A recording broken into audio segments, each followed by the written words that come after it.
आज हम fourth technique chromatography की वो स्टार्ट करने जा रहे हैं। बेसिकली इसका नाम है HPLC, हाई परफॉर्मेंस या हाई प्रेशर लिक्विड क्रोमेटोग्राफी। और इसका हमने इंट्रोडक्शन देखना है। बेसिकली डिटेल में हम बात नहीं करेंगे इसके मुतालिक। तो HPLC जैसे नाम ही रिप्रेजेंट कर रहा है कि यहाँ पे या तो हाई परफॉर्मेंस या हाई प्रेशर,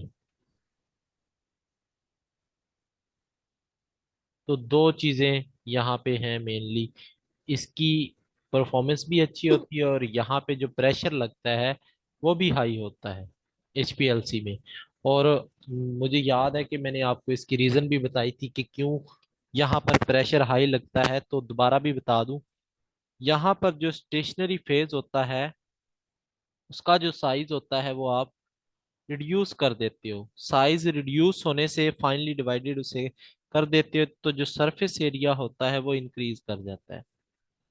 सरफेस एरिया जो होता है वो उसका बेसिकली इंक्रीज कर जाएगा। सरफेस एरिया बढ़ेगा तो जो एड्सॉर्प्शन होगी वो इंक्रीज कर जाती है। तो अब यहाँ पे साइज डिक्रीज होने से एक प्रॉब्लम आ जाती है, वो होती है कि फ्लो ऑफ मोबाइल फेज जो होता है वो डिक्रीज कर जाता है। ये मैंने आपको बताया हुआ है। जब flow of mobile phase decrease करता है तो हमें बाहर से हाई प्रेशर लगाना पड़ता है। यही रीजन होती है कि हम इसको HPLC कहते हैं। ठीक है जी। और HPLC जो होती है ये क्रोमेटोग्राफिक एनालिसिस में यूज होती है। इसकी रेजोल्यूशन हाई होती है, प्रेशर ज्यादा लगता है, इसमें लेस टाइम कंज्यूम होता है, लेस टाइम कंज्यूमिंग है। और स्मॉलर साइज्ड स्टेशनरी फेज यहाँ पर आप यूज करते हो। ठीक है। इसके बाद अगर हम बात करें सेपरेशन प्रिंसिपल की, सेपरेशन प्रिंसिपल, तो इसमें general rule of thumb use होता है, यानी कि पोलैरिटी जो मेन हम स्टार्ट से ही पढ़ते आ रहे हैं, पोलैरिटी ऑफ एनालाइट, जो एनालाइट्स यानी कंपोनेंट्स है उनकी पोलैरिटी मीट करनी चाहिए या मैच करनी चाहिए पोलैरिटी ऑफ स्टेशनरी फेज के साथ।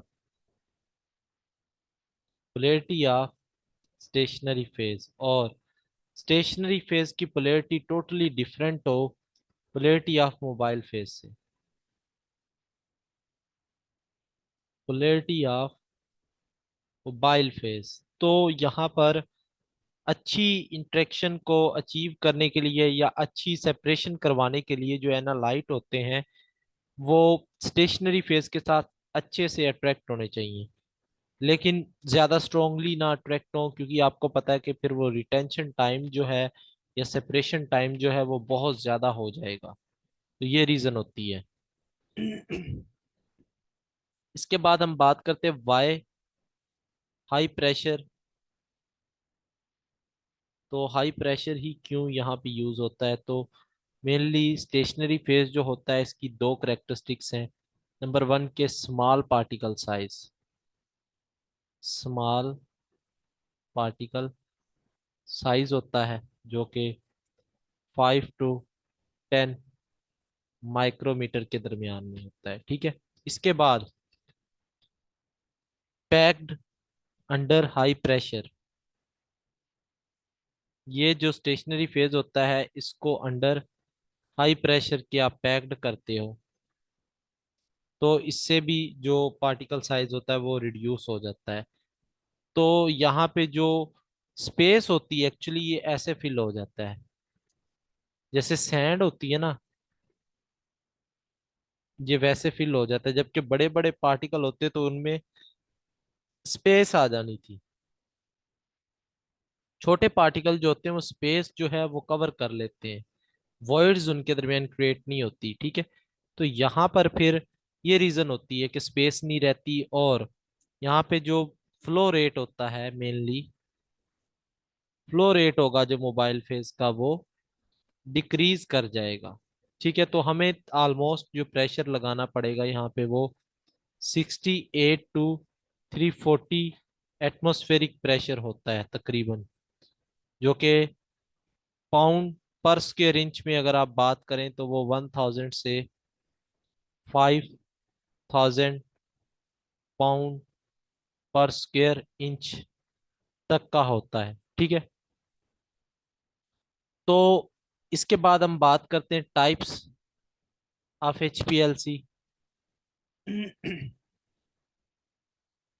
On the basis of principle, तो प्रिंसिपल की बुनियाद पर partition chromatography, adsorption chromatography, number 3 ion exchange chromatography, fourth affinity chromatography,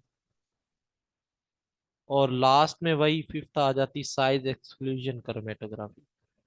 तो ये ऑलरेडी हम इनको स्टडी कर चुके हैं, तो ये कॉमन है, सबकी टाइप्स जो हैं वो ये कॉमन ही है। इसके बाद हम बात करते हैं इंस्ट्रूमेंट की। मेन हमारा जो गोल है वो इंस्ट्रूमेंटेशन है इसकी, के कंपोनेंट्स कौन से हैं और ये वर्क कैसे करती है एचपीएलसी। तो जनरल मैं आपको बताऊं तो एचपीएलसी जो है ये मेनली थ्री पार्ट्स में डिवाइडेड है। थ्री पार्ट्स, नंबर वन है आपके पास solvent delivery section, solvent delivery section. Number two है आपके पास सेपरेशन सेक्शन।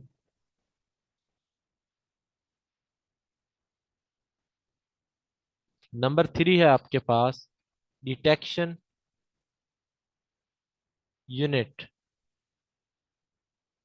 तो ये बेटा तीन यहाँ पे मेनली इसके कंपोनेंट्स होते हैं। तो मैं एक जनरल आपको डायग्राम बनाकर दिखाता हूँ कि ये है हमारे पास फर्स्ट सॉल्वेंट रेजरवायर, रेजरवायर जिसमें सॉल्वेंट स्टोर होता है, रेजरवायर। और फिर ये जाता है पंप तक। पंप से यहाँ पे भी पंप है, मैं आपको बताता हूँ, ये मिक्सचर, और इसके बाद पंप, और यहाँ पे आपके पास आ जाता है सेकंड सॉल्वेंट रेजरवायर।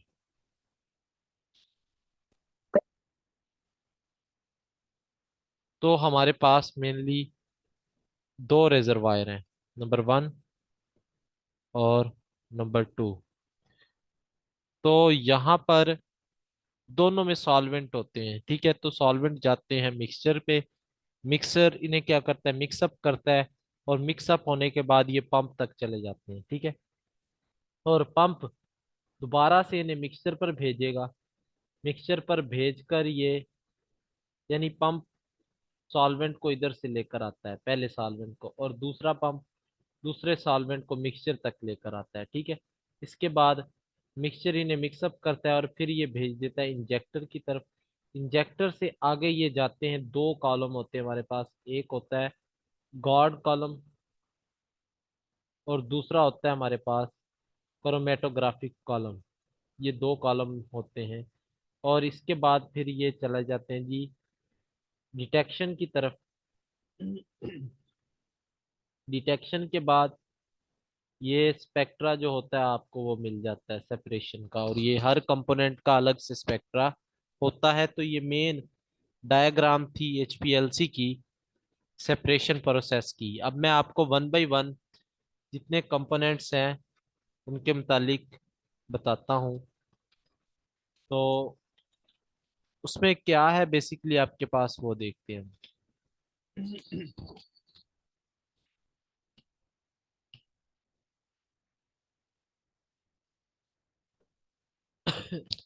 तो बेटा सबसे पहले है हमारे पास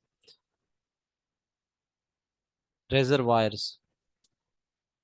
सॉल्वेंट रेजरवायर या मोबाइल फेज स्टोर करने वाले हमारे पास रेजरवायर्स होती हैं, ये आपस में कनेक्टेड हैं। ठीक है, ये रेजरवायर्स हैं, और इनमें होता है मोबाइल फेज मेनली। और ये कॉम्बिनेशन ऑफ सॉल्वेंट से मिलकर बनता है। इसके बाद आगे यहाँ पे डी गैसर लगे होते हैं। डी गैसर क्या करते हैं कि जो बबल्स वगैरह बन रहे होते हैं उनको रिमूव करवाते हैं। D गैसर, D गैसर। ठीक है, इसके बाद ये आ जाता है वैक्यूम पंप पे।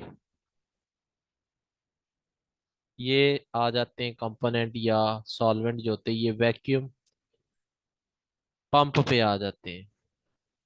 वैक्यूम पंप से फिर ये चले जाते हैं मिक्सचर पे। ये मिक्सचर है। ये मिक्सचर है। अब मिक्सचर क्या करता है, इन्हें मिक्सअप करता है तमाम सॉल्वेंट्स को होमोजीनियसली। इसके बाद ये चले जाते हैं पंप पे। पंप, पंप जो होता है आपको पता है प्रेशर डेवलप करने के लिए इस्तेमाल होता है। तो पंप जो होता है ये चीजों को ट्रांसफर करता है हाई प्रेशर के साथ दूसरे पार्ट की तरफ। तो पंप का फंक्शन क्या होगा, ट्रांसफर करेगा मोबाइल फेज जो होंगे उनको ट्रांसफर करता है। ये आगे ये है इक्विलिब्रियम कॉइल। इसके बाद हमारे पास कॉलम आ जाता है जिसका नाम होता है बेटा गॉड कॉलम। ये कॉलम है, इसको कहते हैं गॉड कॉलम, GAUD। ठीक है, और ये इक्विलिब्रियम कॉइल होती है, इक्विलिब्रियम कॉइल। अब होता क्या है बेसिकली, इक्विलिब्रियम कॉइल जो है ये अगर थोड़ी भी कमी रह जाए कि आपके सॉल्वेंट अच्छी तरह से हल नहीं हुए तो ये हल करने में मदद देती है। इसका फंक्शन ये होता है। और जो गॉड कॉलम होता है ये इम्प्योरिटीज को रिमूव करता है, रिमूव्स इम्प्योरिटीज। ठीक है, तो जितनी भी कोई इम्प्योर चीजें होती हैं वो ये गॉड कॉलम जो होता है वो उनको रिमूव करता है। इसके बाद सॉल्वेंट जो होता है या मोबाइल फेज जो होता है वो मूव करता है आगे की तरफ। ठीक है, और उसके बाद वो आ जाता है। 1 मिनट वेट करें, अजान हो जाए फिर देख। जी, तो हम बात कर रहे थे कि ये आगे सॉल्वेंट जो होगा मूव करेगा। ये होता है स्प्लिटिंग वाल्व। ठीक है, स्प्लिटिंग वाल्व। और ये फिर आगे मूव करेगा हमारे पास सैंपल इंजेक्टर की तरफ। सैंपल इंजेक्टर क्या करता है बेसिकली, यहाँ पर आप जो सैंपल मिक्सचर होता है ना, कंपोनेंट जो आपने सेपरेट करवाने हैं, तो यहाँ पे बेसिकली आप इंजेक्शन ऑफ सैंपल करवा देते हो। यहाँ पे ना सैंपल इंजेक्टर के अंदर इंजेक्शन ऑफ सैंपल होगी। और आगे फिर ये बेसिकली इसमें क्या होता है कि मोबाइल फेज के अंदर ही सैंपल मिक्सचर जो होता है यानी जो कंपोनेंट्स होते हैं वो ऐड कर दिए जाते हैं एक सिरिंज की मदद से। और फिर हमारे पास आता है मेन कॉलम जो होता है वो, जिसको आप सेपरेटिंग कॉलम का नाम देते हैं। और यहाँ पे आपके पास ये इस तरह की शेप होती है इसकी। और यहाँ पे बैंड्स बन जाते हैं, ये एक बैंड बन गया सेपरेशन, और इसमें स्टेशनरी फेज फील्ड होता है। ठीक है, तो ये बैंड्स इसमें फॉर्मेशन हो जाती है। इसके बाद यहाँ पे क्या होता है, डिटेक्टर में ये जो स्प्लिटिंग वाल्व था ना, इससे एक और लाइन भी निकलती है वेस्ट की तरफ, कि जो एक्स्ट्रा मोबाइल फेज होगा वो वेस्ट हो जाएगा। तो यहाँ के बाद डिटेक्टर पे जाएगा। डिटेक्टर के बाद आपको जो ग्राफ मिलता है वो ऑब्टेन हो जाता है, और ग्राफ आपको बताता है रेजोल्यूशन के आया जो सेपरेशन हुई है वो ठीक हुई है या नहीं हुई। तो मेन ये इंस्ट्रूमेंट था आपके पास HPLC का। इसके बाद थोड़ा बहुत हम इसको फर्दर देख लेते हैं कि सॉल्वेंट रेजरवायर जो है ये क्या होती है।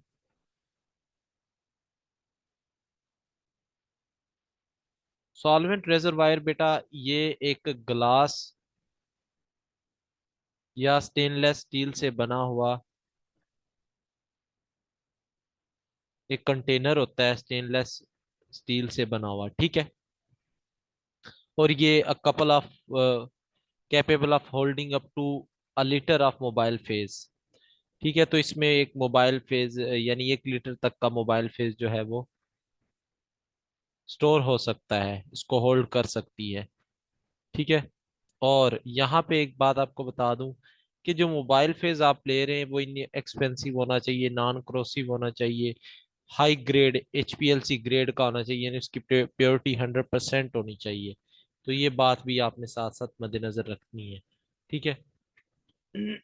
इसके बाद हमारे पास आ जाते हैं पंप्स। तो दो तरह के पंप्स हमने देखे हैं एचपीएलसी में। तो पंप्स जो होते हैं यूजुअली ये इंक्रीज करते हैं प्रेशर ऑफ मोबाइल फेज,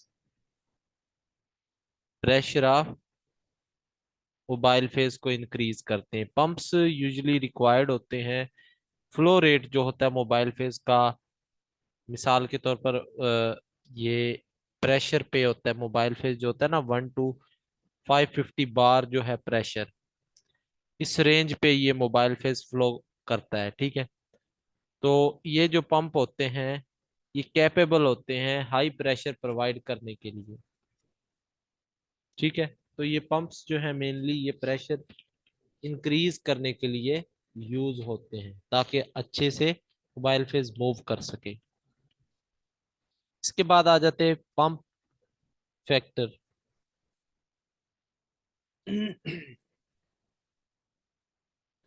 तो मेनली जो पंप्स होते हैं वो जब यहाँ पे प्रेशर हो है अप्लाइड करते हैं, आप प्रेशर अप्लाइड, ये डिपेंड करता है मेनली दो चीजों पे। एक तो लॉन्गर लेंथ ऑफ कॉलम और दूसरा शॉर्टर लेंथ। आपको मैंने लास्ट टाइम भी बताया था कॉलम क्रोमेटोग्राफी में कि अगर कॉलम की जो लेंथ है वो अच्छी हो तो सेपरेशन ऑलरेडी बहुत अच्छी हो जाएगी, ठीक है।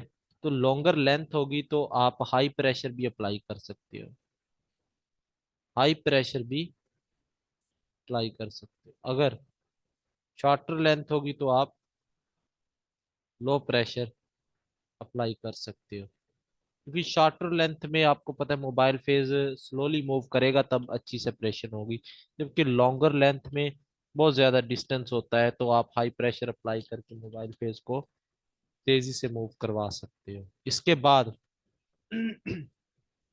सेकंड फैक्टर जो है वो डायामीटर पे भी डिपेंड करता है, ये तो लेंथ हो गई। सेकंड जो होता है वो diameter of stationary phase, diameter stationary phase. तो बेटा अगर लार्ज साइज का हुआ स्टेशनरी फेज तो मूवमेंट इजीली हो जाएगी, लो प्रेशर लगाना पड़ेगा। अगर छोटे छोटे साइज का हुआ तो हाई प्रेशर लगाना पड़ेगा, ठीक है। इसके बाद प्रेशर जो होता है वो मोबाइल फेज के ऊपर भी डिपेंड करता है। अगर तो विस्कस हुआ मोबाइल फेज तो हाई प्रेशर, अगर लेस विस्कस हुआ तो लो प्रेशर। इसके बाद आ जाते हैं हमारे पास टाइप्स ऑफ पंप्स।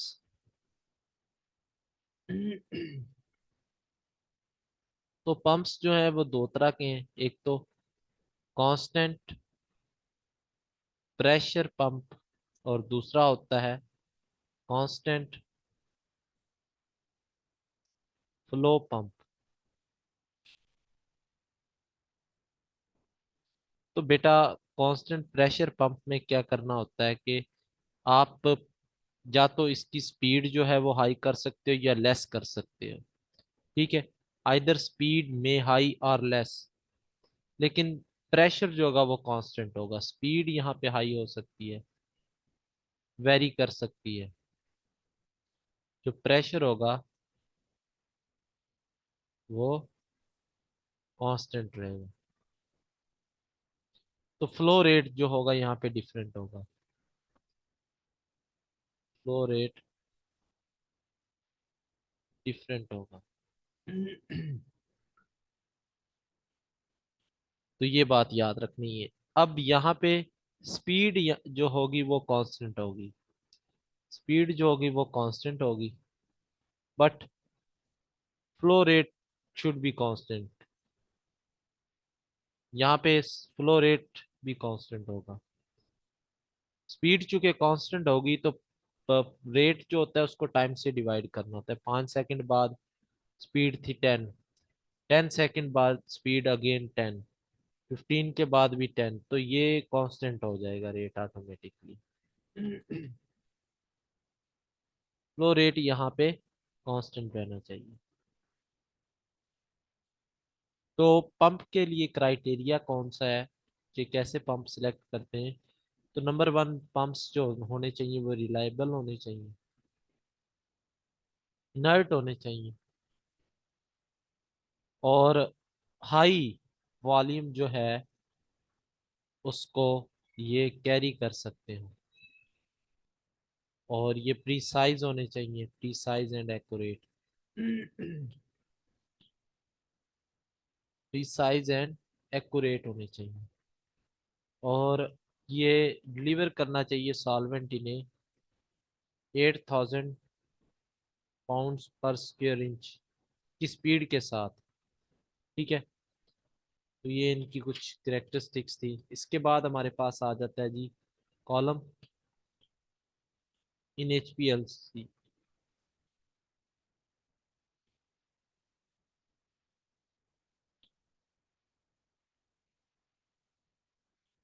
तो HPLC में हमारे पास मेनली दो तरह के कॉलम होते हैं।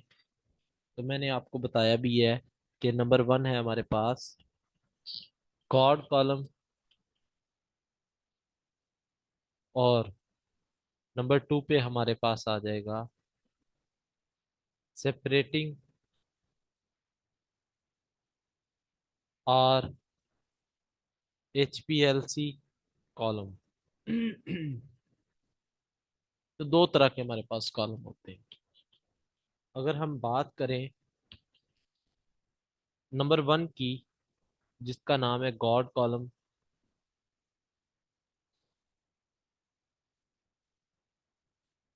जो गॉड कॉलम होता है इसकी लेंथ जो होती है वो 2 to 10 सेंटीमीटर होती है। और यहाँ पे जो स्टेशनरी फेज यूज होता है कॉमनली वो रेजिन होता है या सिलिका जेल होता है।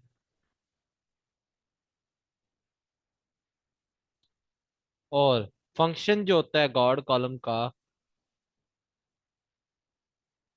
वो इम्प्योरिटीज को रिमूव करना होता है, रिमूव इम्प्योरिटीज। ठीक है जी, तो ये पर्पज होता है इसका। इसके बाद HPLC आर सेपरेटिंग कॉलम। तो इसमें क्या होता है मेनली के लेंथ जो है वो 10 to 30 सेंटीमीटर होनी चाहिए, और डायामीटर जो है इसका, ये लेंथ है, डायामीटर जो है इसका वो 5 to 6 मिलीमीटर इसका डाया होना चाहिए। और यहाँ पे जो स्टेशनरी फेज यूज हो रहा है वो हाई प्योरिटी का होना चाहिए। और कॉमनली यूज जो स्टेशनरी फेज होता है यहाँ पे वो सेलुलोज होता है, सिलिका जेल और रेजिन या पॉलीमर हो सकते हैं। ठीक है, तो ये आपके पास इसके इंस्ट्रूमेंट की बात हमने कर ली है। अब यहाँ पे ना HPLC में कुछ डिटेक्टर्स भी होते हैं, तो मैं आपको जस्ट उनके नाम्स बताऊंगा, उनके नेम्स बताऊंगा। HPLC डिटेक्टर्स,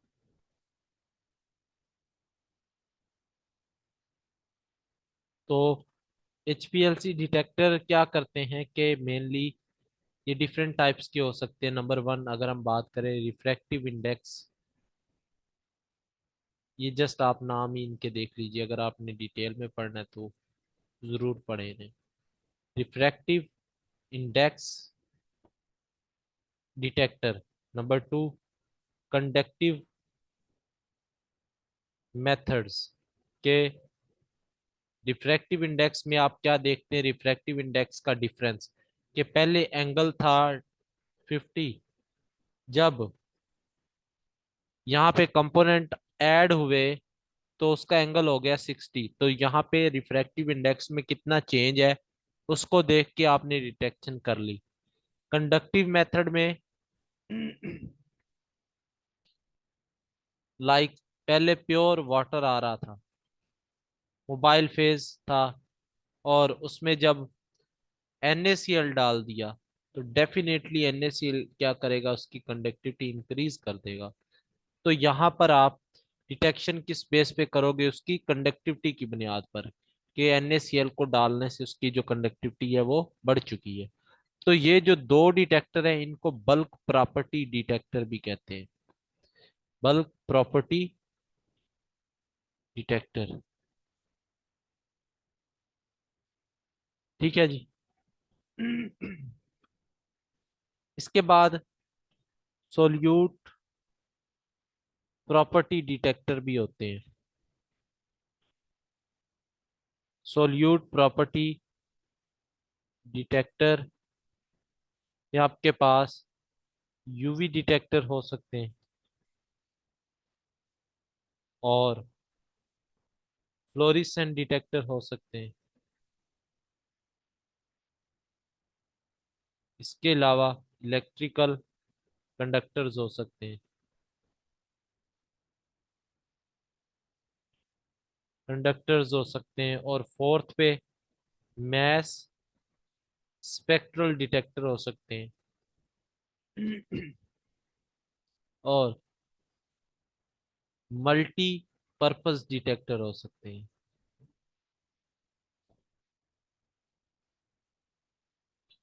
तो ये कुछ टाइप्स थी डिटेक्टर्स की, और ये होपफुली आपको याद रहेंगे इनके नाम। बाज का ये पूछ लिया जाता है कि इनमें से कौन सा डिटेक्टर जो है वो एचपीएलसी में यूज होता है और कौन सा नहीं होता।